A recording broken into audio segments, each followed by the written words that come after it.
우린 행복한 사람입니다. 우린 잘 될 겁니다. 오늘도 잘 되는 하나님의 말씀의 원리를 깨달아 알고 말씀에 바로 서서 오늘도 철역정의 그 마지막까지 완주하는 복된 성도가 되기를 주의 이름으로 축원합니다. 성경의 원리는 그렇게 어려운 게 아닙니다. 성경의 전체를 보게 되면 하나님이 모든 만물을 창조하셨다는 것과 하나님과 함께 있어야 할 인간이 하나님을 떠남으로 인해서 죄 가운데 어두워졌다는 것, 그리고 멸망이라는 것, 그래서 하나님의 아들이 이 땅에 오셔서 우리를 구원하시기 위해 십자가를 지셨다는 것, 그리고 그를 믿는 자들에게 믿을 수 있도록 용기 주시고 믿을 수 있는 담력 주시고 믿을 수 있는 마음을 주시면서 우리를 도우시는 성령님, 그리고 바로 예수 그리스도를 믿어 구원을 받았지만은 이 땅에 살아가면서 힘들고 어려운 모든 여정들을 도우시며 우리를 이끄시는 이가 바로 성령님이시다. 그러므로 우리는 받은 달란트대로 각각 특별하게 찬양의 은사, 또 우리의 재능, 손으로 하는 것, 발로 하는 것, 어떤 것으로도 하나님이 우리에게 주신 그 은사로 말미암아 하나님 앞에 영광을 올려드리고 사람을 구원하고 사람을 얻고 사람을 옳은 대로 인도하기 위하여 우리가 구원의 길을 열기 위해서 우리의 모든 삶과 우리의 사명을 다 감당하며 살다가 주 앞에 가는 것, 이것이 바로 하나님이 우리에게 또 교회에 주신 사명이요 목적이요 이유라는 겁니다. 다니엘서 12장 3절을 보게 되면 지혜 있는 자는 궁창의 빛과 같이 빛날 거고 많은 사람을 옳은 데 진리 가운데로 돌아오게 하는 자는 별과 같이 영원토록 빛나리라. 하늘의 스타, 하늘의 별과 같이 빛나도록 하나님이 높이실 거다라는 말씀을 하십니다. 그럼으로써 여러분과 저는 각각 받은 은사대로 하나님 앞에 영광을 돌려야 한다는 겁니다. 우리가 한 가지 아셔야 되는 것은 우리의 고향이 어디냐는 거예요. 육체의 고향은 흙이라는 겁니다. 그리고 영혼의 고향이 있는데 그거는 하나님께로 돌아가는 거라는 겁니다. 전도서 12장 7절을 보게 되면 흙은 곧 육체를 말합니다. 여전히 땅으로 돌아가고 영은 그것을 주신 하나님께로 돌아가기 전에 곧 누구를? 창조주를 기억하라 하는 말씀입니다. 그럼으로써 우리에게 있어서 육체의 고향은 흙이요. 왜냐하면 창세기 2장 7절을 보면은요, 여호와 하나님이 땅의 흙으로 사람을 지으시고, 그 육체죠, 생기를 그 코에 불어 넣으시니 사람이 생명이 된지라, 이렇게 말씀을 해요. 그래서 육체는 흙에서부터 지음을 받았기 때문에 흙이 고향이라 흙으로 돌아가고, 영은 하나님께로부터 왔기 때문에 하나님께로 돌아간다. 곧 생기, 호흡을 거두신다라고 말씀하죠. 그 영혼을 거두시면 우린 당장의 육체는 흙으로 돌아가고 영은 하나님께로 가게 된다라고 말씀을 하는 겁니다. 그러므로 이쯤에서 여러분들은 분명히 아셔야 되는 것은 사람은 반드시 우리가 돌아갈 그곳에 대한 목적을 설정해야 한다는 겁니다. 왜냐하면 육체가 이 땅에 마치 비자와 같아서 외국에 갈 때의 비자를 얻죠. 우리가 한국에서 얻는 건 여권으로서 다른 나라에 가도 된다라는 허락을 받고 비자는 와도 된다라는 허락과 같은 겁니다. 그러나 우리가 여기서 대사관에서 받는 비자가 있지만은 거기 가면은 거기서 다시 비자를 받게 됩니다. 거기서 어느 정도 있게 될지, 어느 정도 머무는 것에 대하여 물어보고 거기 안에 범위 안에서 이번 방문했을 때 머물 수 있는 비자에 대하여 주게 되죠. 이와 같이 그 모든 비자가 다 되면 본국으로 돌아가야 됩니다. 육체도 마찬가지여서 육체는 흙으로 어느 순간에 어떤 사람은 몇 주 만에 돌아와야 되고 어떤 사람은 또 여기 가운데 돌아오듯이 각각 이와 같은 돌아와야 하는 그러한 그 기간이 우리에게 각각 다르다 이 말이지요. 여러분, 육체의 수명이나 이런 것들이 각각 다른 것처럼 어떤 사람은 100년을 살기도 하고 어떤 사람은 몇십 년 살지 못하는 사람들도 있더란 겁니다.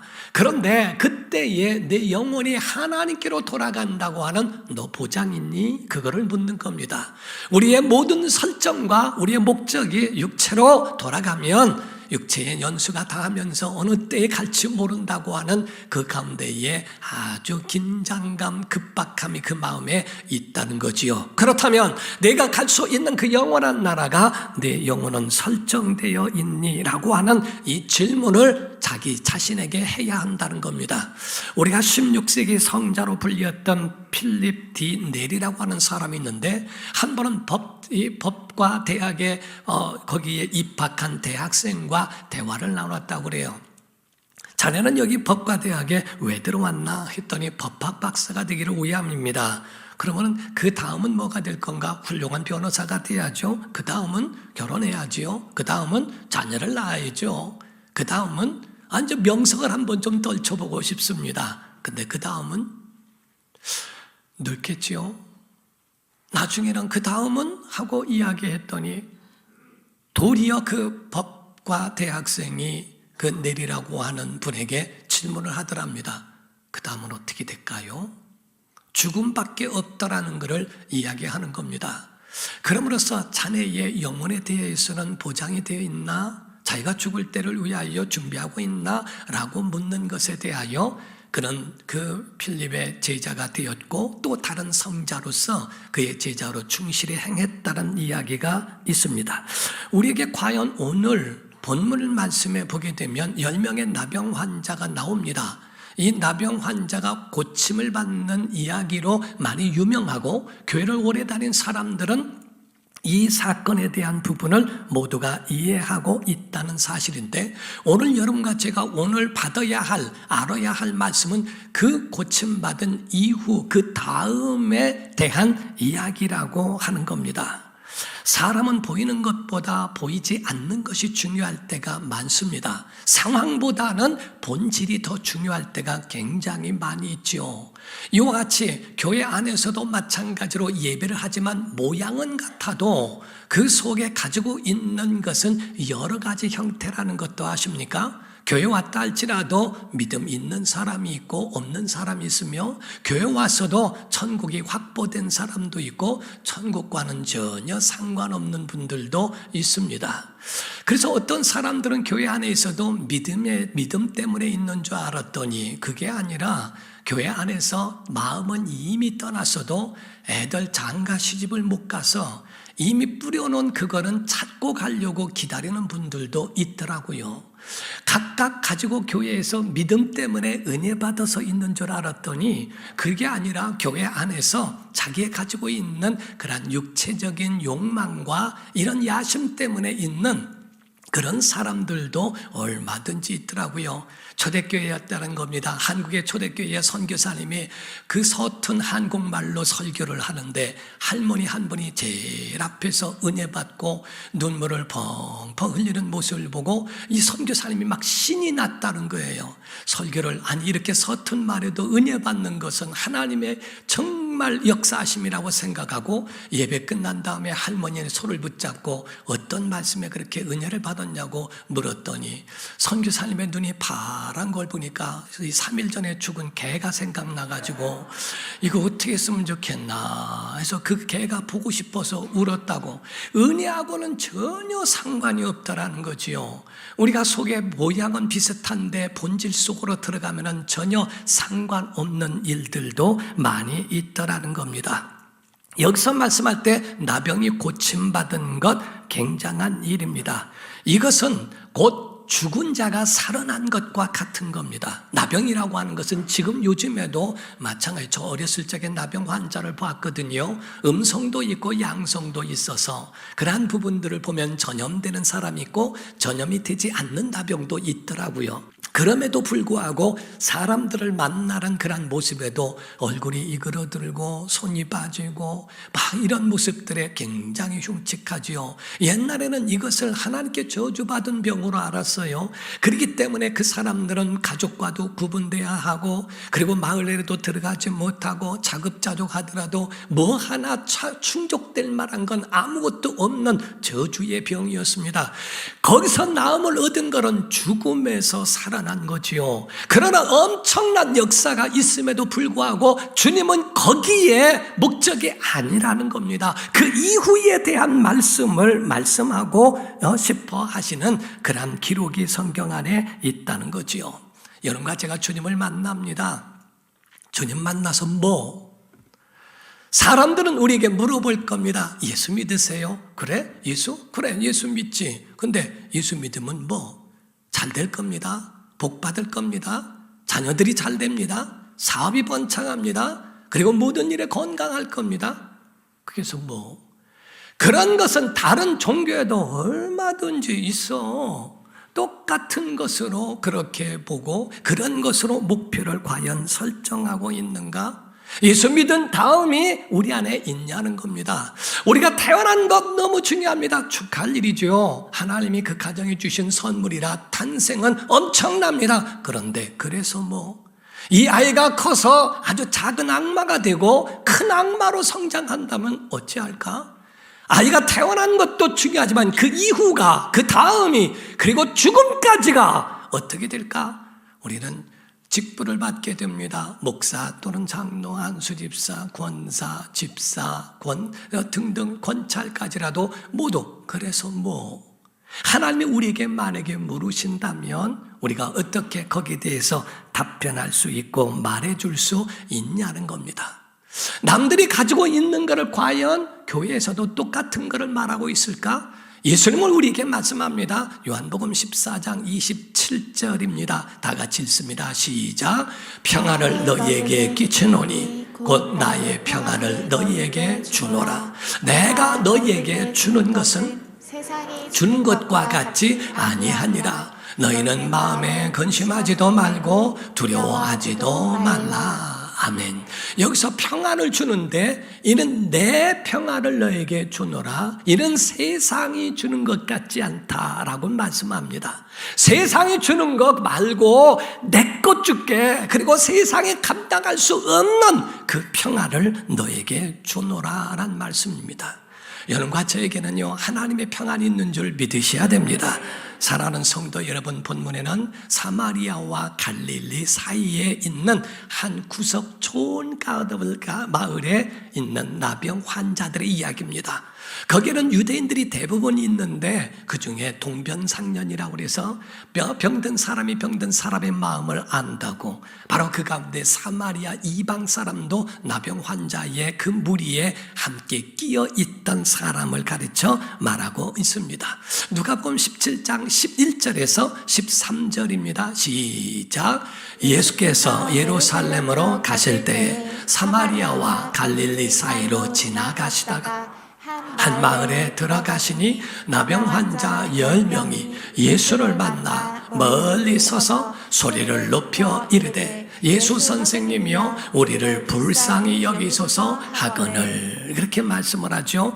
그 가운데에 멀리 섰어요. 왜? 사람과의 접촉이 금해지게 되었고, 그리고 그 가운데 그러기 때문에 멀리서 서서 부르짖습니다. 예수 선생님, 우리를 좀 불쌍히 여겨주시면 안 될까요? 하는 그러한 것에 대한 애절한 부르짖음이 그 가운데 있습니다. 그랬더니 14절입니다. 시작. 보시고 이르시되 가서 제사장들에게 너희 몸을 보이라 하셨더니 그들이 가다가 깨끗함을 받은지라. 여기서 중요한 게 있습니다. 보시고라고 돼 있어요. 오늘 예배 가운데 주님이 보실 줄 믿습니다. 보시고. 주님이 안 보시면 우리는 아무것도 아닙니다. 주님의 눈길이 주님이 보시고라고 돼 있고요. 그런데 여기서 애매한 말씀이 하나 있어요. 내 몸을 제사장에게 보여라. 왜냐하면 구약에도요, 제사장들의 그들이 나병 환자에 대한 몸을 진단하고 발병이 됐고 치유된 것에 대한 확정을 판정을 제사장이 하거든요. 근데 그거는 이해한다 치고 제사장에게 내 몸을 보여라. 아니, 낫고 보내면은 이해가 됩니다만은 그냥 보내시는 거예요. 가서 내 몸을 보여라 라고 말씀하니, 아니 고쳐주신다는 거예요? 안 고쳐주신다는 거예요?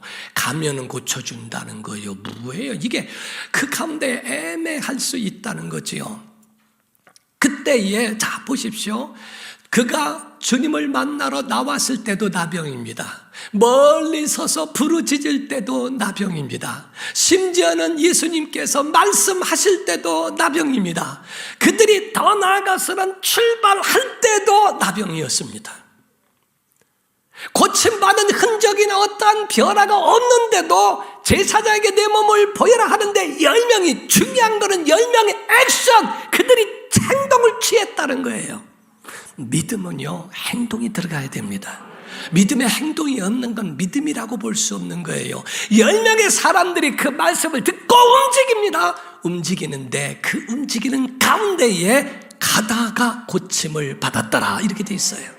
사랑하는 성도 여러분, 우리가 믿음으로 말할 때, 믿음으로 행동할 때 역사하시게 되어 있다는 거죠. 어떤 선교사님이 말씀하시는데 그 말씀이 되게 깊이 와닿은 게 있어요. 그분이 하시는 정말 선교 대회를 위해서 얼마나 많은 자기 집 팔고요, 다 팔아가면서 선교사님들 대회에, 미국에서 하는 대회, 무슨 대회를 다 지원하는 목사님이시더라고요. 하나님의 것을 내가 하나님께 돌려드리는데 뭐가 어렵겠습니까? 하는 그 모습에 대하여 하는데요, 자기는 물질을 걱정하지 않는데요, 그렇다고 크게 무슨 부자로 사시는 분도 아닙니다. 자기의 모든 것들을 다 호화롭게 하는 분도 아닙니다. 오직 주님을 위해서 하는 그 모습 가운데에 이야기하시는데, 물질 걱정하지 않습니다. 아무것도 걱정하지 않습니다. 왜냐하면 어머니가 아들에게 콩나물 좀 사와라 라고 이야기할 때에 돈 없이 보내겠어요? 콩나물 하나를 사라고 보내더라도 돈을 쥐어주고 보내지 않겠어요? 우리에게 주의 일을 맡기는데 능력 주시지 않겠어요? 하는 겁니다. 그 말씀에 대하여 굉장히 제게도 감동이 되는 거예요. 내가 제사장들에게 내 몸을 보여라, 그들이 움직일 때 역사가 일어나는 줄 믿습니다. 하나님의 역사는 바로 이와 같이 우리가 움직일 때 일어나는 그 모습들을 보게 되더라 하는 거지요. 사랑하는 성도 여러분, 우리가 보게 되면요, 본문은 고침받았다고 하는 것보다 더 중요한 말씀이 우리 안에 있더라는 겁니다. 예수님 주변에는요, 예수님 주변에 보게 되면 두 가지 형태의 사람들이 있습니다. 하나는 예수님이 필요해서 온 사람들이고요, 한 사람들은 예수님이 그들을 필요로 해서 부른 자들입니다. 여기서 예수님을 필요로 해서 다가와 쫓아온 사람들, 마가복음 1장 35절에서 37절입니다. 시작. 새벽 아직도 밝기 전에 예수께서 일어나 나가 한적한 곳으로 가사 거기서 기도하시더니 시몬과 및 그와 함께 있는 자들이 예수의 뒤를 따라가 만나서 이르되 모든 사람이 주를 찾나이다. 자, 모든 사람이 주를 찾습니다. 왜? 주님이 필요하니까. 자기의 필요를 위하여 자기 병을 낫게 하고 자기의 문제를 해결하고 자기의 있는 어떤 어려운 상황들을 해결할 수 있는 전능자라고 믿으니까 주님을 따라오는데 모든 사람이 찾습니다. 근데 그 다음 구절은 뭔지 아십니까? 주님은 가까운 다른 마을로 가자. 거기서도 내가 전도하리니 나는 이를 위하여 왔노라. 그런 군상들, 그런 인간에게 마음이 없다는 겁니다. 주님을 찾습니다. 그거 믿음 아니라는 거예요. 10가지 재앙을 애굽에서 다 봤어도 광야에서 다 엎드려집니다. 신유와 기적은 사람을 변화시키지 못해요. 하나님 살아 계신 걸 보여주는데 그 보여주는 것 가지고 참된 믿음이 오늘 뭔지를 오늘 일러주고 있는 겁니다. 마가복음 3장 12절 13절을 보면은요, 예수께서 자기를 나타내지 말라고 많이 경고하시니라. 또 산에 오르사 자기가 주님이 원하는 자들을 부르시니 나온지라 이에 12를 세우셨다라고 말씀했어요. 주님의 손과 같은 자를 말합니다. 자기가 원하는 자입니다. 주님이 원하시는 자입니다. 주와 한 목소리를 내고 주님과 마음을 같이 하는 사람 하나를 말하는 겁니다. 혀같이 말하고 손과 같이 일할 수 있는 사람. 내는 오른손을 쓰게 하는데 내가 말하고 있는 오른손이 아니라 왼손을 써버리고 뇌는 뒤로 가자고 하는데 몸은 발은 다른 데로 가버린다면 그 발이 온전한 게 아니지요. 첫 번째 모여든 모든 사람이 주님을 찾습니다. 믿음 아니라는 거예요. 주께서 부르신 자들, 자기가 원하는 자들을 부르시고 주와 함께하는 그들이 주님의 제자라고 말씀을 하는 겁니다. 진짜 신앙과 가짜 신앙, 이에 대하여 내 필요만 위해서 하는 거 다른 종교도 다 해. 수능을 보고 뭐가 있어서 100일 기도를 작정하고 작정 40일을 하고 그거 다른 종교도 다 있어. 그것 때문에 와서 뭐분이 저거 끝나면 그래서 오늘날 신앙을 목발같이 여기는 사람은 없습니까? 다리가 다쳤으니까 목발은 필요해서 다리 다친 불편함을 끌어가지만은 다리가 건강한다면 목발은 집어쳐버리지는 않습니까? 문제가 있고 힘들고 어려울 때는 하나님 앞에 나와 몸부림쳐 기도하고 끝나고 나면 주와 상관없이 사는 사람은 없습니까? 우리의 신앙에 있어서 진짜 믿음과 이것을 구분해야 한다는 겁니다. 만약에 내 원대로 한다면 그건 미신이야. 신앙이 아니라 그건 미신이야 라는 말씀입니다. 진짜 믿음을 말씀드릴게요. 이방인 사마리아 사람이 어떻게 했냐면은 주님 앞으로 돌아왔다는 겁니다. 돌아왔더니 기적이 구원이 돼요. 병만 나은 건 상황입니다. 믿음은 돌아오는 겁니다. 하나님 앞에 돌아오지 않으면 그건 믿음이 아니라는 겁니다. 고침을 받고 끝나버리고 성공하고 끝나고 그거 받은 복으로 끝나고 자기 위에 살고 누리고 평화하고 기뻐하고 믿음 아니라는 거예요. 상황이에요. 10명의 사람들에게 보편적으로 부르짖고 힘들어하는 자들에게 베푸신 것, 악인에게도 비를 주시고 의인에게도 비를 주시고 악인에게도 해를 주시고 의인에게도 해를 주셨다고 하는 마태복음 5장 45절의 말씀처럼 하나님을 구하는 자에게 주께서 보편적으로 주셨으나 그건 믿음이 아니라는 겁니다. 믿음은 돌아와야 하나님 앞으로 돌아올 때 그것을 믿음이라고 인정하시겠다는 거죠. 이 이방인은 병 고침이 천국으로 바뀌었습니다. 아멘. 나병이 영혼까지 구원받게 되었습니다. 예수님께로 왔더니 주님의 품에 안길 수 있는 하나님의 자녀가 되어버렸다 이 말이죠. 10명의 사람 가운데 9명은 각기 흩어지고 그들은 하나님의 자녀가 되거나 구원을 받을 수 있는 자가 아닙니다. 한 명이 돌아온 이 이방 사람만은 바로 내게 구원이 너에게 임하였다라고 하는 그 말씀에 대하여 듣게 되어 있게 되죠. 사랑하는 성도 여러분, 이것이 예배의 모본이라는 겁니다. 우리의 신앙이요 만 가지 은혜를 받았어도 주일에 하나님 앞으로 돌아오는 것.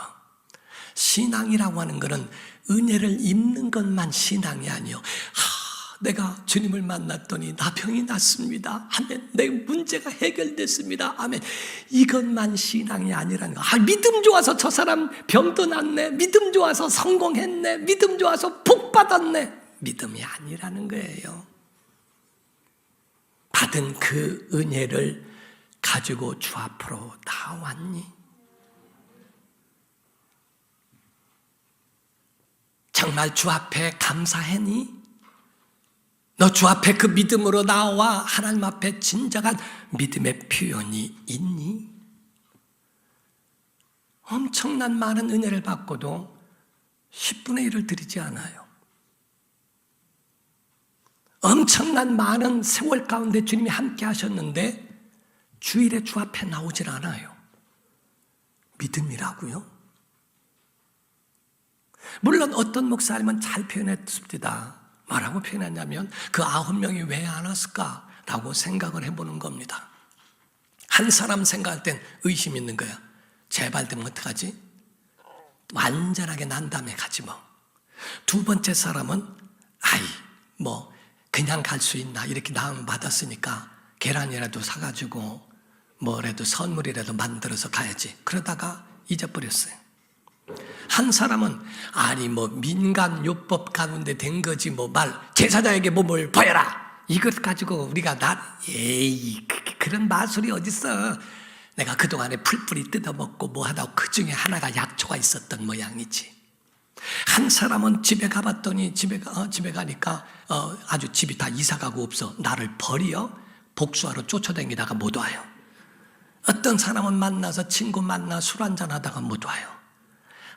어떤 사람 생각할 때는 아이고 진짜 보답은 내가 잘 사는 게 보답이지. 안 가도 나는 잘만 살면 보답일 거야. 각각 자기 생각, 자기 마음, 자기의 가지고 있는 그런 것 다 일축하고 한 사람인 사마리아 사람만 주 앞으로 돌아오는데 믿음과 복이라고 하는 것은 무엇을 말하고 있는가? 여러분, 하나님께로 돌아오지 않으면 절대 구원도 없고요. 하나님께로 돌아오지 않으면 절대 변화도 없습니다. 성경이 우리에게 말씀하는 것은 우리에게 말하는 것 신앙과 예배는 하나님께로 돌아오는 겁니다. 이때라 주의 긍휼 받을 때가 이때라 하고 말씀하죠. 모두 주께 나와 겸손하게 절하라, 예배하라. 주 앞에 나오는 게 이게 믿음이다. 여러분, 여러분 아셔야 되는 건요, 탕자에 대한 이야기를 많이 합니다. 누가복음 15장에 보면 탕자에 대해서 말을 합니다. 근데 그 탕자가 집 나간 사람만 탕자일까요? 나간 탕자 있고요, 집안에 탕자도 있어요. 둘째 아들 나간 사람만 탕자라고 생각하는데 아닙니다.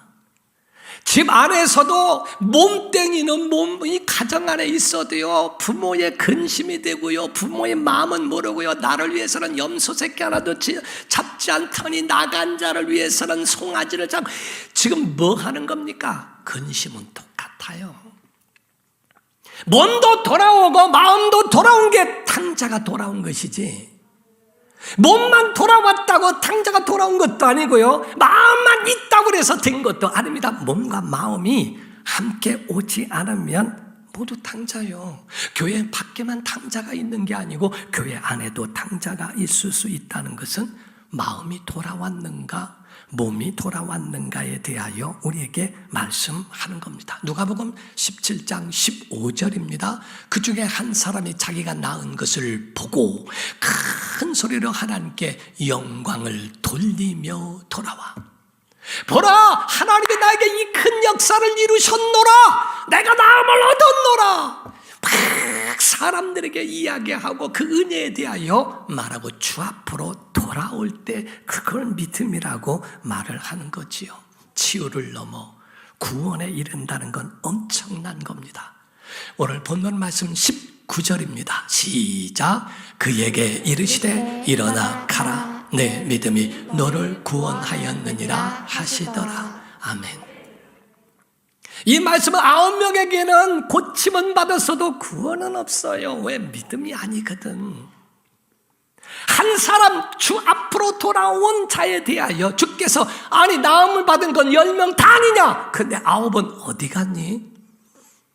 주님의 마음 가운데 왜 그들은 돌아오지 않니? 라고 물으시는 것과 똑같은 겁니다. 주일에는 세상으로 돌아가고 물질도 세상으로 돌려보내고 흥청망청 살아가면서 복 받았다고 하는 것을, 그것을 과연 복이라고 말할 수 있을까? 진정한 복에 대한 부분은 감사가 곁들여진 주 앞으로 돌아오는 것을 가르쳐 말합니다. 자, 베드로를 볼까요? 베드로가 밤이 맞도록 고생했는데 얻은 게 없어요. 그런데 예수님이 찾아오셨습니다. 예수님을 만났어요. 말씀을 들으니까 감동이 됩니다. 바다 깊은 곳에 그물을 내려라. 밤이 맞도록 수고했지만 얻은 것이 없습니다. 그러나 말씀에 의지하여 그물을 내리겠습니다. 이것도 은혜라. 가서 내렸더니 엄청나게 그물이 찢어지도록 물고기를 잡았습니다. 물고기 잡고 수산시장을 만든 게 아닙니다. 진정한 믿음은 목적이, 물론 여러분 오해하지 마셔야 될 것은, 돌아온다면 목사 되라는구나, 돌아온다는 것은 교회 뭐를 하라는구나, 다 때려치고 교회만 오라는구나, 이 얘기가 아닙니다. 목적 설정을 잘했다는 거예요. 베드로는 배와 그물을 버려두고, 고기를 잡았는데 고기를 버려두고 예수를 따르니라. 이게 믿음이라는 거예요. 그의 목적과 모든 목표를 주님께 향했다는 겁니다. 그걸 가지고 주 앞으로 다시 놓고 돌아왔다는 게, 주 앞으로 돌아오는 걸, 이걸 믿음이라고 이야기하는 거예요. 방법을 말씀드릴까요? 여러분, 여러분이 가지고 있는 고난, 힘들고 어려운 거 가지고 주 앞으로 돌아오는 게 믿음이에요. 힘들고 어려운 거 가지고서 고통이 많으니까 포장마차 가고, 고통 때문에 술집이 나가고, 힘들고 어려운 것 때문에 세상 돌아가는 거 믿음 아니라는 거예요. 내가 힘들고 어려운 모든 것들 있더냐? 주 앞에 가져와. 수고하고 무거운 짐진 자들아 다 내게 와, 내가 너희 쉬게 해줄게. 주께서 그거를 다 쉬게 해주고 그걸 해주겠다고 가져오라는 게, 믿음 있는 사람은 세상으로 나가지 않습니다. 믿음 있는 사람은 하나님께로 돌아옵니다. 베드로가 그렇게 성공하고도, 그물이 찢어지게 고기를 잡고도 내려놓고 주님을 따릅니다. 성공한 사람도 주 앞으로 모든 걸 놓고 주 앞으로 따라가는 것, 이것을 가르쳐 믿음이라고 말씀하는 거예요. 여러분, 주 앞으로 돌아와야 합니다. 이것이 바로 우리의 신앙에 대하여, 그들에 대하여 기적을 넘어, 응답을 넘어 구원에까지 이룰 줄로 믿습니다. 그래서 여러분처럼 이 믿음으로 주 앞에 나오는 것, 주의 음성을 들을 줄 알아야 됩니다. 오늘 본문 말씀 누가복음 17장 17절을 한번 보면요, 예수께서 대답하여 이르시되 10사람이 다 깨끗함을 받지 아니하였느냐? 그 9은 어디 있느냐? 이 9에 대하여 찾으시는 것은 그에 대하여 야단하고 책망하시는 말씀이 아니라 그에게 더 주시고 싶어서, 이것 좀 주려고 했더니 왜 안 오니? 내가 좀 도와주고 싶은데, 내가 그에게 좀 더 많은 것들을 더 해주고 싶은데, 구원하시려고, 생명 주시려고 부르시는 주님의 음성이라는 거지요. 나오지 못해 못 받는 사람들이 너무 많습니다. 사랑하는 성도 여러분, 감사는 깊이만큼 성숙하고 감사의 크기만큼 행복하리라. 못 들은 사람 2사람 때문에 다시 얘기를 한번 해드리겠습니다. 감사는 깊이만큼 성숙하고 감사에 대한 크기만큼 행복하리라 라고 하는 거예요. 여러분, 감사가 여러분 안에 커진 만큼 행복이 있는 줄로 믿습니다. 그래서 은혜 입은 사람은 감사하여 주님께로 돌아오는 것을 신앙이다 라고 말씀합니다. 세상에 감사한다 할지라도 그들이 주는 것은 세상 것뿐이요, 그러나 주께서는 나의 평화를 주노라, 내 기쁨을 너에게 주노라, 주의 것으로 우리에게 주시는 말씀을 합니다. 마지막입니다. 요한복음 6장 37절에서 39절입니다. 시작. 아버지께서 내게 주시는 자는 다 내게로 올 것이요, 내게 오는 자는 내가 결코 내쫓지 아니하리라. 내가 하늘에서 내려온 것은 내 뜻을 행하려 함이 아니요 나를 행하려 함이니라. 나를 보내신 이의 뜻은 내게 주신 자 중에 내가 하나도 마지막 날에 다시 살리는 이것이니라. 아멘. 사랑하는 성도 여러분, 베드로가 잘 되고 그물이 찢어지도록 고기가 잡힌 것을 버려두고도 주님을 따랐는데, 주님과 함께 다 걸어가고 뭐 하다 보니까 얼마나 많은 실수를 하는지 몰라요. 쥐씨 같은 무리로 오라서서, 오라 물 가운데다가 파도와 바람 보고 푹 빠져 주여 구원하소서. 뭐 이렇게 자발 맞고 이렇게 팔랑거리나. 주님 앞에 주여, 주는 그리스도시요 살아계신 하나님의 아들입니다, 믿음의 소리 하더니 내가 죽으리라 그리하지 마시옵소서. 이 일이 결코 미치지 아니하리이다. 예수께서 사탄아 물러가라. 원래 이게 웬일이야? 칭찬받았다 한번, 주님은 아주 극단적인 표현까지 했어요. 네가 사람의 소리를 듣고 무하는 거냐? 너 사탄의 종이냐 하나님 종이냐? 사탄아 물러가라. 사탄이라고 말하실 만큼 주께서 막 야단도 하고.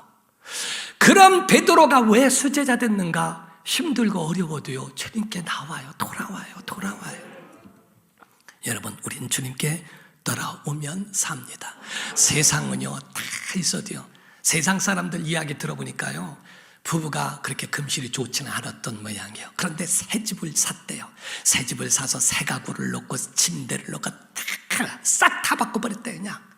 그리고 둘이서 완벽하게 다 해놓고 이사 가가지고 둘이 차를 마시면서 서로가 생각하는데 뭐라고 생각하냐면, 이제 너만 바꾸면, 이렇게 했대요. 다 바꿨는데 너만 안 바꿔서 지금 이게, 그래서 서로가 그게 아쉬워가지고. 여러분, 세상 것 가지고 행복하지 않습니다. 주님 안에 들어와야 행복합니다. 여러분, 예수 안에 사시기를 주 이름으로 축원합니다. 한 시인이 짧은 시를 졌는데 그게 참 마음에 들어서 말씀을 드립니다. 감사만이 꽃길이다. 누구도 다치지 않고 향기 나는 길이 감사의 길이다. 감사만이 보석이며 감사는 힘들고 어려울 때 감사하면 빛이 난다. 감사는 또한 기도이다 라고 표현합니다. 여러분, 모든 삶 속에 감사가 있기를 주 이름으로 축원합니다. 감사는 주 앞에 돌아올 때 이루어지는 거예요. 오늘도 감사로 승리하기를 주 이름으로 축원합니다. 기도합니다. 이 시간에 다 같이 통성으로 기도할 때 하나님 우리에게 은혜 주시고 능력 주시고 우리 안에 주 앞으로 돌아오는 믿음과 감사로 병 나음을 넘어서서 구원을 받은 것처럼 그 기도의 응답을 넘어서서 정말 하나님의 영광에 들어갈 수 있는 것까지 믿음이 감사로 완성될 수 있도록 우린 그 다음에 믿음이 있게 도와달라고. 탄생된 것도 은혜이지만 죽음까지 가는 것에 대하여 하나님의 이름이 우리 때문에 영광스럽고 우리 때문에